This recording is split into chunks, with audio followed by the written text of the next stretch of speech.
डाल रहे हैं इसकी स्टडी की, मैं ऐसा इसलिए कर रहा हूँ, अगर आपने हिस्टोरिकल फैक्ट्स को अच्छे से समझ लिया और उन बातों पे गहराई से विचार मतलब सीख लिया उनको, तो आप आने वाले समय में एंटी क्राइस्ट जो भी चाल चलेगा या जो भी नीति बनाएगा, आप उससे उसके झांसे में नहीं फंसेंगे।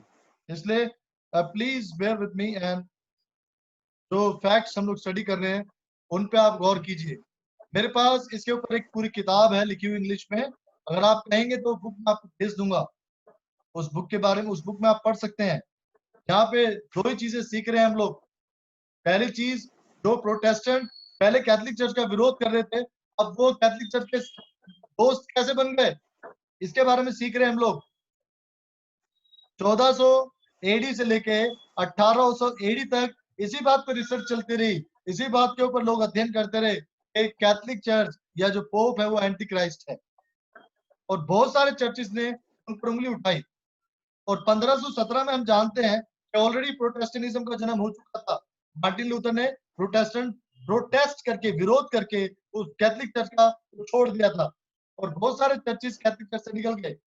और वही जो ग्रुप था, 29 से भी ज्यादा रिफॉर्मर है जिन्होंने इस बात की गवाही, इस बात के बारे में रिसर्च किया और लोगों को बताया कि किस तरीके से Roman Catholic church anti Christ है।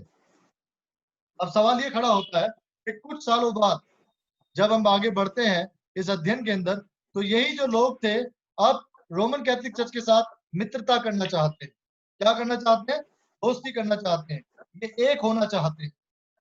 इतने सालों तक तो नहीं किया, सदियां बीत गई, यही लोग कह रहे थे एंटी क्राइस्ट है पोप, एंटी क्राइस्ट है पोप।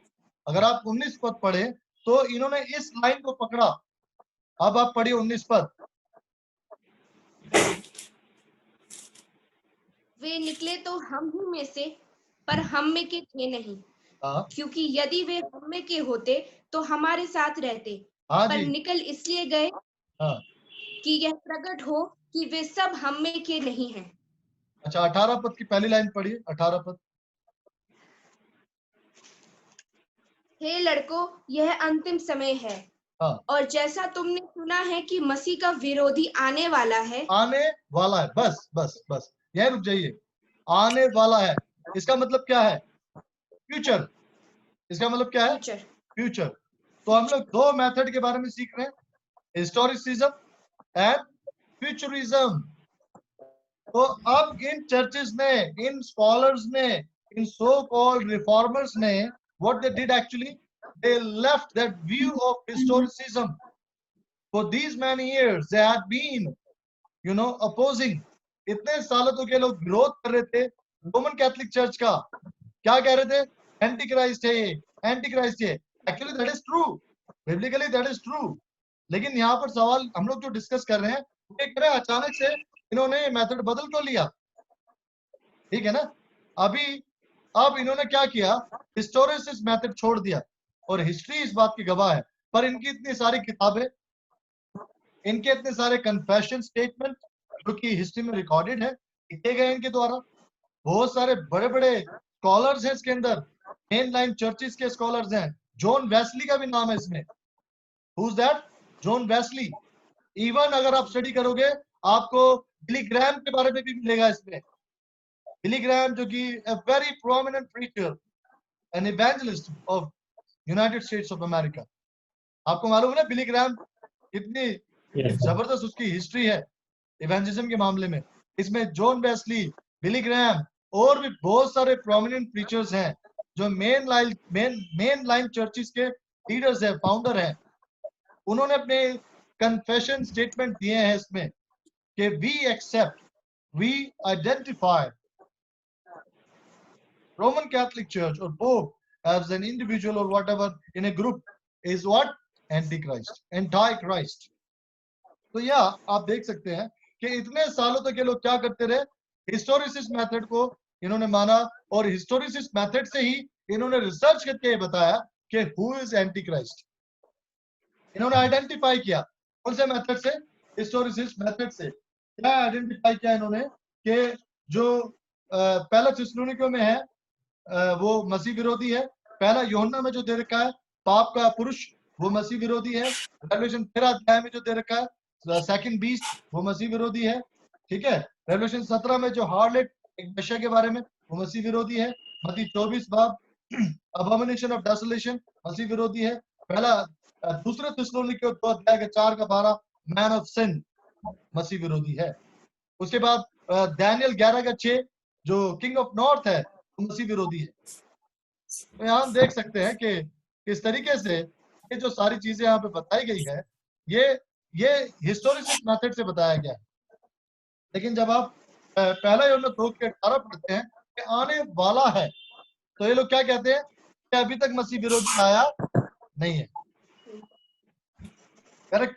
तो इन्होंने हिस्टोरिसिस मेथड छोड़ दिया। दीपक, आपकी समझ में आ रहा है? जी सर। हाँ, इन्होंने हिस्टोरिसिस मेथड छोड़ के कौन सा मेथड अपनाया? फ्यूचरिज्म। और फ्यूचरिस्ट मेथड का मतलब क्या है? स्टिल वेटिंग, वो अभी आएगा आएगा। अरे तब तक तो सेकंड कमिंग सेकंड कमिंग हो जाएगी, दूसरा आगमन आ जाएगा, मसीह आगे भी चला जाएगा, और हम लोग जो है इसी कंफ्यूजन में घूमते रहेंगे। एंटी क्राइस्ट अभी तक नहीं आया है। Where is the antichrist? कैसे पता चलेगा? आज जो हमारा विषय यही है, who is the antichrist and where is the antichrist. तो ये जितने भी प्रोटेस्टेंट ग्रुप्स हैं, जितने भी रिफॉर्मर हैं, इन्होंने बाद में ये अपनी जबान से पलट गए। जो पहले कैथोलिक चर्च पर उंगली उठा रहे थे, उन्होंने धीरे धीरे कैथोलिक चर्च की उंगली पकड़ ली। You know what? Who's the mother church? Roman Catholic Church. And who's the sister church? Protestant churches.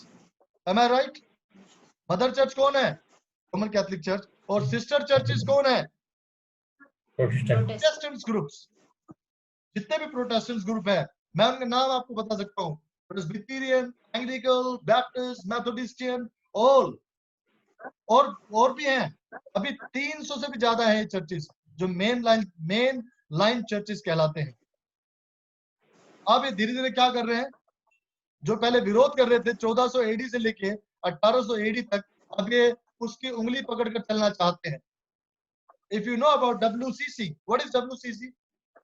Excuse me. World Christian Council. 99 में एक्यूमेनिकल मीटिंग हुई थी, जहां पोप ने कई लोगों को बुलाया था।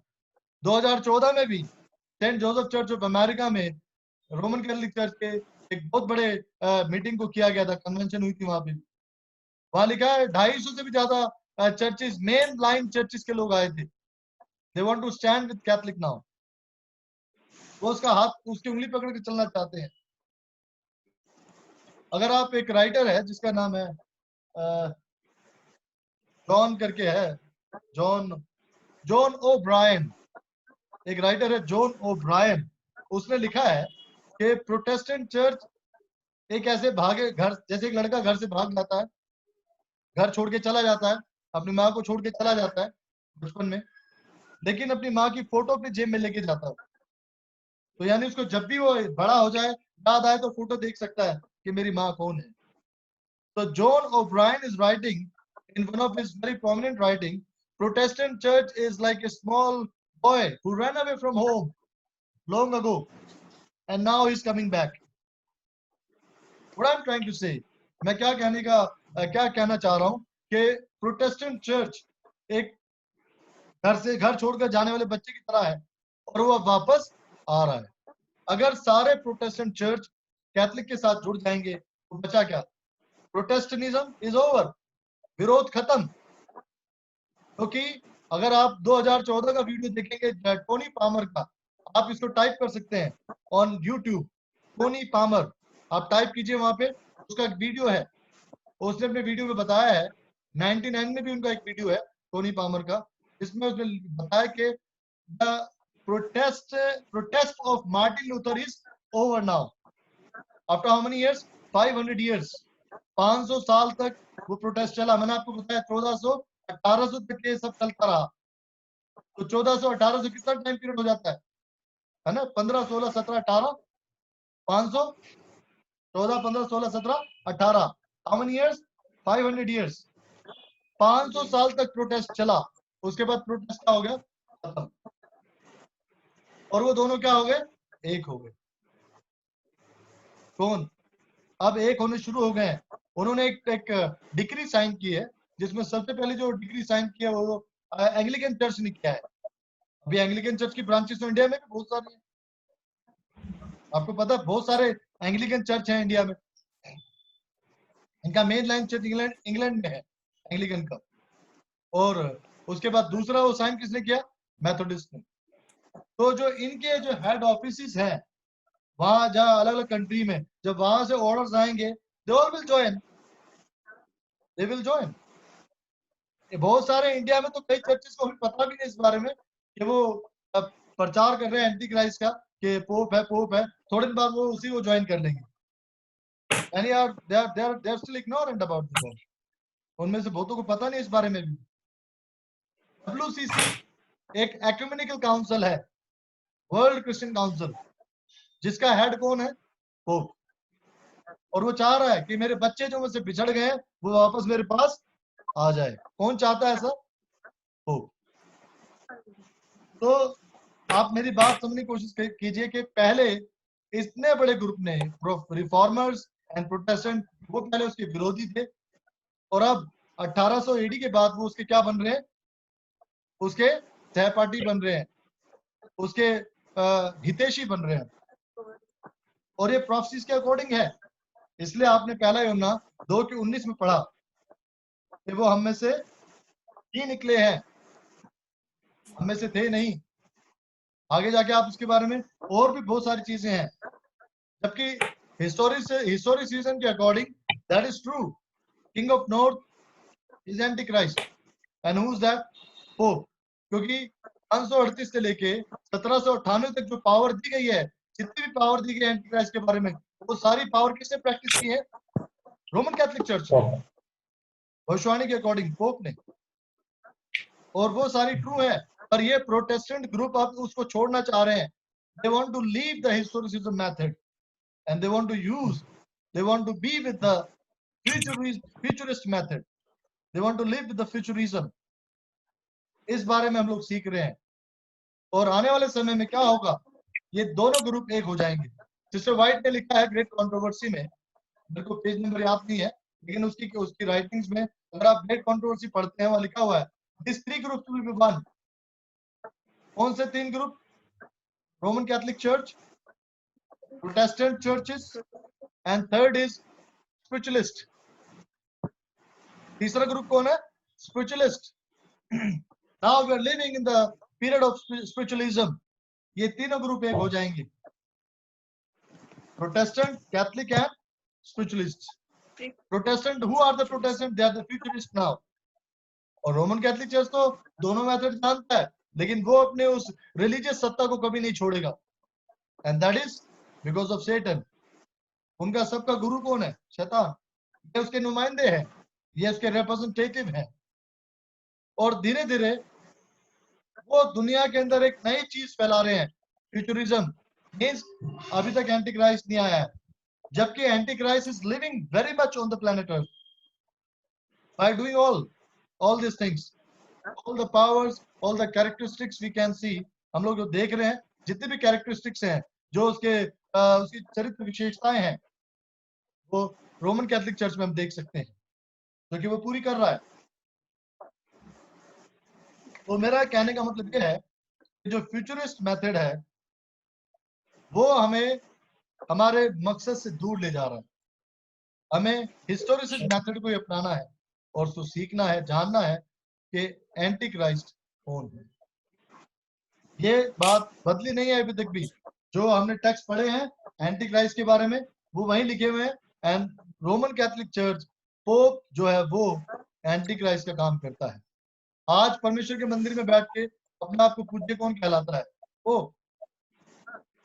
इस सीट के ऊपर वो बैठता है, उस पर क्या लिखा हुआ है, आपको मालूम है? जिस सीट पे पोप बैठता है अपने ऑफिस में, उसमें क्या लिखा है, थ्रोन ऑफ गॉड, लैटिन में, उसकी भाषा में, इटालियन में या लैटिन में। और जो वो ताज पहनता है, उस पर क्या लिखा हुआ है, विकारे वाइकारे विस फिलिडियाई, मतलब son of God, representative of God.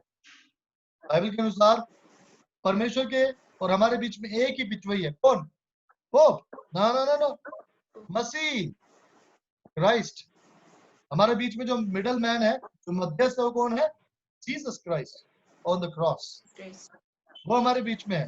Pope थोड़ा हमारा सलीब पे हमारे, वो हमारा बिचवाई कभी नहीं बन सकता। हमारा बिचवाई मसीह। तो आई थिंक ये एक पार्ट, आज फर्स्ट पार्ट हमने कवर कर लिया है, जिसमें मैंने आपको इंट्रोड्यूस कराया है, मैंने आपको बहुत सारी चीजें बताई, आपके साथ बांटी है, डिस्कस की है बाइबल से कि एंटी क्राइस्ट की शुरुआत कैसे हुई थी, और एंटी क्राइस्ट का विरोध करने वाले लोग अब उस विरोध को बंद कर रहे हैं। 1999 के बाद 2014 में भी इनकी मीटिंग हो चुकी है, जिसमें बहुत सारे चर्चेस ने सिग्नेचर कर दिया है, and they want to get merged in Roman Catholic Church again. They'll be living with their own building, churches, rituals, but they will be the member of WCC. And what is a WCC? It is an ecumenical council.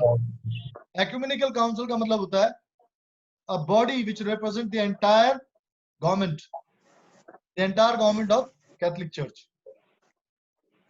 WCC का head कौन है? Pope. वो leader है, उसका head है, जो भी उसके साथ उस डिग्री पे साइन कर लेता है, that particular organization become the part of WCC, member of WCC, World Christian Councils. तो इसके बारे में हमें बहुत ध्यान से देखना है। YouTube के ऊपर आप बहुत देख सकते हैं, बहुत सारे वीडियोस हैं जहाँ आप इनके जो मकसद है, इनके जो इरादे हैं, आप जान सकते हैं। धीरे धीरे पोप सारे उसको एक कर लेगा और पूरी दुनिया में सिर्फ दो ही चीजें रह जाएंगी फिर। एक तरफ ये group Roman Catholic church and Protestant join group, and spiritualist जितने भी दूसरे रिलीजन को मानने वाले लोग हैं वो उसके साथ ज्वाइन हो जाएंगे, and the remnant will be, they will be seen separated, वो अलग दिखाई देने लगेंगे। Remnant, and who are the remnant we know very well, in the book of Revelation remnant के बारे में लिखा गया है। तो प्लीज आप इन टेक्स्ट को ध्यान से पढ़िए। मैं वो टेक्स्ट रिपीट कर रहा हूँ। दूसरा थिस्सलुनीकियों 2:4 से 12, पहला 1 जॉन 2:18 और 19, डैनियल 7 अध्याय उसके 25 पद में आप देख सकते हैं, रेवलेशन 13 अध्याय बीस्ट जो उसमें दिया गया है, जो अमेरिका को रिप्रेजेंट करता है, रेवलेशन 17 अध्याय की पहली आयत, पहली दूसरी आयत एक हार्लेट के बारे में लिखा है, मत्ती 24 अध्याय उसका 15, और दूसरा थिस्सलुनीकियों 2:4 से 12 मैन ऑफ सिन, उसके बाद डैनियल 11:6। आप देख सकते हैं यहाँ पे उसके बारे में लिखा है कि वो किंग ऑफ जो नॉर्थ है, it represent anti Christ. Anti Christ अपने चरित्र से पहचाना जाता है, उसकी जो विशेषताएं हैं, एंटी क्राइस्ट की विशेषताएं क्या है? वो परमेश्वर के विरोध में बातें करता है, नंबर 1। दूसरी, वो ब्लास्फेमी लैंग्वेज बोलता है, ठीक है, वो भी यानी परमेश्वर की निंदा करने वाली भाषा, और वो अपने आप को परमेश्वर ठहराता है, वो अपने आप को मसीह की जगह बैठाता है, परमेश्वर के मंदिर में बैठ के वो सारे अधिकारों का प्रयोग करता है, यहाँ तक कि वो ये भी कह देता है कि तुम्हारे गुनाह माफ हुए। और एंटी क्राइस्ट का एक सबसे बड़ा इंपॉर्टेंट पॉइंट है कि वो खुदा के और इंसान के बीच में मदर मेरी को रिप्रेजेंटेटिव मानता है। पोप के अकॉर्डिंग जब प्रार्थना की जाती है तो प्रार्थना पहले किसके पास जाती है? मेरी के पास। जबकि वो हमारी प्रार्थनाएं कौन, हम किसके नाम से आमीन बोलते हैं जब प्रार्थना करते हैं? जीसस के नाम से, जीसस के नाम से। तो ये सारी पहचान है, और ये जितनी भी बातें मैं आपको बता रहा हूँ, ये बातें प्रैक्टिस की जा रही है रोमन कैथोलिक चर्च में। तो ये जो टेक्स्ट है आप इनको ध्यान से पढ़िए, और ये बहुत लंबी लड़ाई चली है, 1545 से लेके 1563 तक, 18 साल तक ये लोग उंगली उठाते रहे कि रोमन कैथोलिक चर्च क्या है? एंटी क्राइस्ट है। लेकिन उसके बाद जब आप 1800 सदी के बाद आप देखते हैं, ऐसे मार्टिन लूथर के 500 साल पूरे हो गए, इन्होंने ये कहना छोड़ दिया। टोनी पामर ने साइन किया है उसके साथ, एंग्लिकन चर्च के लोगों ने साइन कराया उस पर कि हम अपना विरोध बंद कर रहे हैं, now we all are brother. Pope जो है, जो सेंट पीटर का सक्सेसर है बारतोल में, आप इसका वीडियो भी देख सकते हैं, वो उसके घर जा रहा है जो आपने पढ़ा है कि वो नॉर्थ की बेटी साउथ के राजा के घर गई, है ना, वो जो भविष्यवाणी दे रखी है, इसके बहुत सारे मीनिंग है। उसने बर्तोल्मो के पास जाके समझौता किया है और जो रेलिक्स ऑफ पीटर है वो उसको सौंप दिए हैं। ये भी वीडियो आप देख सकते हैं। तो यहाँ हम देख रहे हैं कि प्रोटेस्टेंट चर्च जो इतने दिनों से विरोध कर रहा था, अब वो रोमन कैथोलिक चर्च का साथी कैसे बन गया। उन्होंने अपना विरोध खत्म क्यों कर दिया, जबकि वो विरोध तो हमेशा तक रहेगा। उत्पत्ति 3:15 के अनुसार जब तक उसके सर को ना कुचल दे। तो ये परमेश्वर के वचन में बदलाव करने की कोशिश कर रहे हैं। ये लोग प्रोफेटिकल कैलेंडर में इन्होंने बदलाव करना चाहा है, और जो हिस्टोरिसिस्ट मेथड के अकॉर्डिंग एंटी क्राइस्ट है, अभी जी रहा है, काम कर रहा है, ये लोग क्या कह रहे हैं, वो आने वाला है, वो इंडिविजुअल है। इन्होंने बहुत सारी चीजों को बाइबल की क्या ले लिया, लिटरल ले लिया, सिंबॉलिकल नहीं लिया, जबकि उसके सिंबॉलिकल मीनिंग है। जितनी भी सिंबॉलिकल चीजें लिखी हैं एंटी क्राइस्ट के बारे में, they represent what? Roman Catholic Church, Pope, because he's practicing those powers. He's exercising those attributes are given for him in the book of Daniel. लेकिन अभी ये प्रोटेस्टेंट लोग क्या कह रहे हैं, जितने प्रोटेस्टेंट ग्रुप है, नो नो नो, वो लिटरल है, वो 1,40,000 है, they are literal Jews. No no no, they are not literal Jews. और जो टेम्पल है वो लिटरल टेम्पल है, उसके सिंबॉलिकल मतलब इन्होंने गलत निकाल दिया। ये आप पढ़ सकते हैं। तो आइए हम आप आज की सभा को समाप्त करेंगे, और मुझे विश्वास है आप इन टेक्स्ट को पढ़ेंगे। मैं चाहूंगा कि आप लोग जो इंग्लिश समझते हैं वो पास्टर स्टीफन बोर के उस स्टडीज को देखें। वो 20 सीरीज है उसके अंदर इंग्लिश में, pastor Stephen Bohr, BOHR Bohr. आप अगर यूट्यूब पे टाइप करेंगे तो इसके बहुत सारे लिंक आपको मिलेंगे। ये 3 एंजल्स मैसेज का है, जो सेवंथ डे एडवेंटिस्ट चर्च का की एक यूनिट है, 3ABN मिनिस्ट्री है, और उसमें पास्टर स्टीफन बोर के 20 से भी ज्यादा मैसेजेस इसमें पाए जाते हैं। आप इन्हें बाद में देख सकते हैं। Pastor Stephen Bohr, BOHR। आइए हम लोग आज की सभा को समाप्त करेंगे, और मैं चाहूंगा कि हम लोग अपनी आंखों को बंद करें और प्रार्थना में जाएं। अगर किसी भाई बहन की कोई प्रेयर रिक्वेस्ट है तो आप बता सकते हैं, हम लोग उनकी प्रार्थना करेंगे।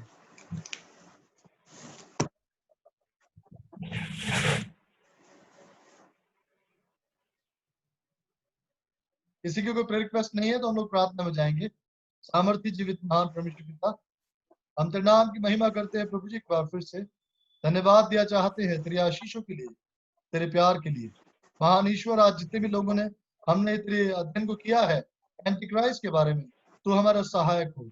कोरोना वायरस से भी ज्यादा आगे और भी बहुत सी बड़ी बड़ी प्रॉब्लम्स है जो आने वाली है। वो महान ईश्वर, तू जो स्वर्ग में विराजमान है, हमारी आवाज को सुन ले और प्रभु हमें जवाब दे। हम जानते हैं कि तू बोलने वाला परमेश्वर है, जो हमें उत्तर देता है, इसलिए हम तेरी महिमा करते हैं। सारे पाप, अपराध, गुनाह, कसूरों को क्षमा कर दे, और हमें अपना सा चरित्र, अपनी सी वाणी, अपना सा मन दे पिता, ताकि हम तेरे आमद की तैयारी कर सके। सारा आदर, मान, महिमा तुझे को देते हुए, हमारे अगले अध्ययन को तेरे हाथ में सौंपते हुए, ये प्रार्थना बड़े ही धन्यवाद और विश्वास के साथ प्रभु यीशु मसीह के नाम से मांगते हैं, आमीन। हम लोग ऐ हमारे बाप की प्रार्थना करेंगे। आए हमारे बाप जो आसमान में है, तेरा नाम पाक माना जाए, तेरी बादशाहत आए, तेरी मर्जी जैसे आसमान में पूरी होती है वैसे ही जमीन पर भी हो। हमारी रोज की रोटी आज हमें बख्श दे, जिस तरह हम अपने कसूरों को माफ करते हैं, तू भी हमारे कसूरों को माफ कर, हमें आजमाइश में पड़ने दे, बल्कि बुराई से बचा ले, क्योंकि बादशाहत, कुदरत और जलाल हमेशा तेरे ही है, आमीन। अब हमारे खुदा यीशु मसीह का फजल, खुदा बाप की मोहब्बत, रूह पाक की रिफाकत और शराकत अब से लेकर हम मसीह के साथ, कुल जहान के ईमानदारों के साथ अब्दुल्लाबाद होती रहे, आमीन।